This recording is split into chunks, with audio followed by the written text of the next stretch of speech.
பாருங்க. இருந்தது, நடந்துகிட்டு இருக்கிறது, நடக்க போறது எல்லாத்தையும் கரெக்டா சொல்றேன். நாளுக்கு நாள் மக்கள் கூட்டம் என்ன தேடி வர்றாங்கன்னா ஏன்? நிறைய கடை வாங்கியிருக்கீங்களா?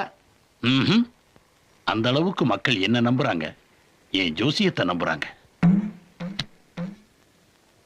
அதாக பரவாயில்ல. இந்த பதட்டம் எல்லாம் சனி திசை முடிகிற வரைக்கும் தான். வர்ற 7ஆம் தேதிக்கு அப்புறம் புதன் திசை ஆரம்பிக்க போகுது. அதுக்கப்புறம் இந்த ஜாதகக்காரன் எங்கேயோ போயிடுவான் சார். சார் சுருக்கமா சொன்னா, புதன் கொடுத்தா லட்ச லட்சமா தான் கொடுப்பான். ஆனா குரு கொடுத்தா தோளத்தான் கொடுப்பானா?